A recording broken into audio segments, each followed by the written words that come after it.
নমস্কার বন্ধুরা, রাখিস রকমারিতে সবাইকে স্বাগত। আশা করি সবাই খুব ভালো আছেন, সুস্থ আছেন।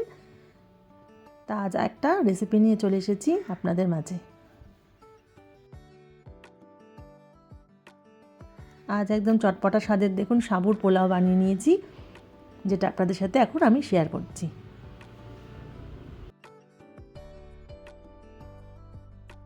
তো প্রথমে আমি একটা কড়াই বসিয়ে নিয়েছি, তাতে সামান্য সাদা তেল দিয়ে দিয়েছি। এবার কিছু পরিমাণ চিনেবাদাম আমি প্রথমে ভেজে নিচ্ছি।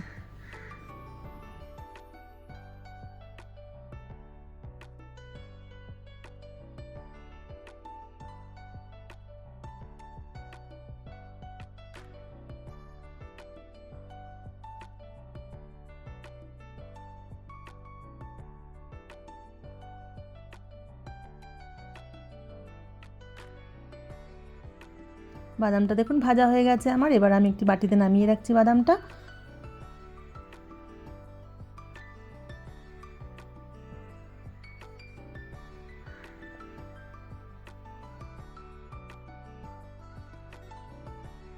এরপরে আমি সামান্য সাদা জিরে ফোড়নে দিয়ে দিলাম।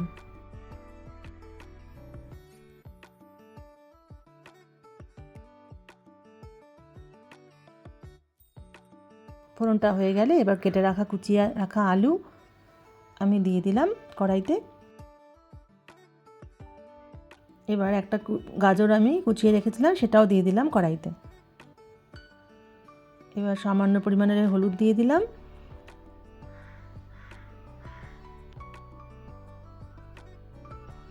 সামান্য পরিমাণে লবণ দিয়ে দিলাম।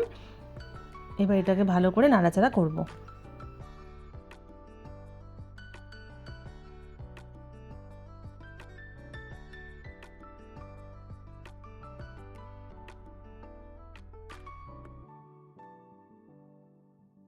দেখুন ভালো করে আমার ভাজা মোটামুটি হয়ে গেছে। এবার আমি একটা টমেটো অ্যাড করে দিলাম আলু আর গাজর ভাজার মধ্যে।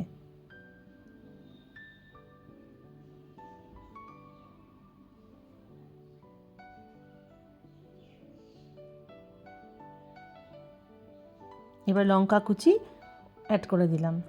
যেহেতু গুঁড়ো লঙ্কা ইউজ করিনি, এখানে কাঁচা লঙ্কা দিয়ে করছি আমি সাবুর পোলাওটা। দেখুন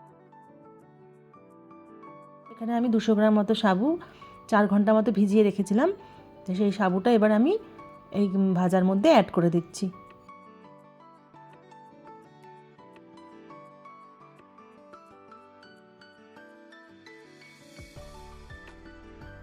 এবার দেখুন পুরো জিনিসটা ভালো করে মিশিয়ে নেব, একটুখানি নাড়াচাড়া করে নেব।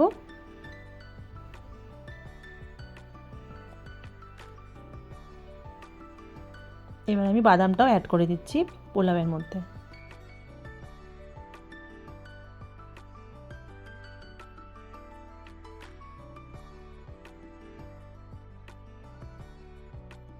কিছু চটপটা খেতে ইচ্ছে করলে অবশ্যই এই ধরনের সাবুর পোলাও বানিয়ে খেতে পারেন, খুবই ভালো লাগবে। এবার আমি অর্ধেক লেবু এর মধ্যে দেখুন লেবুর রসটা দিয়ে দিচ্ছি, যাতে করে ভীষণই ভালো লাগে টেস্টটা।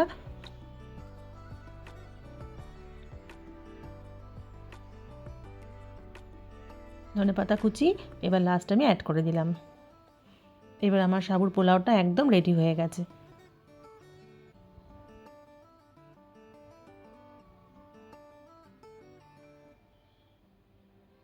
এবার একটা প্লেটে আমি সাবুর পোলাওটা সার্ভ করে নিচ্ছি। এইভাবে আপনারা বানিয়ে চটপট করে সার্ভ করে দেবেন লেবু লঙ্কার সাথে, অসাধারণ লাগবে খেতে। যাদের জ্বর হয়েছে, মুখটা ভালো না, তারা কিন্তু অবশ্যই খাবেন, খুব ভালো লাগবে তাদের এই রেসিপিটা বানিয়ে খেলে।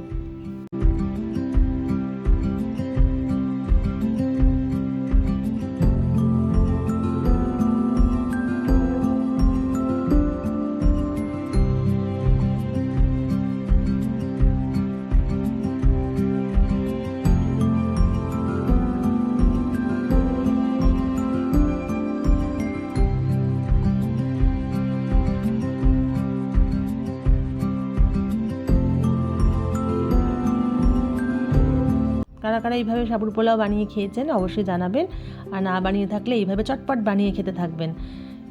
রেসিপিটি কেমন লাগলো অবশ্যই লাইক শেয়ার কমেন্ট করবেন, অবশ্যই পাশে থাকবেন। সবাই খুব ভালো থাকবেন।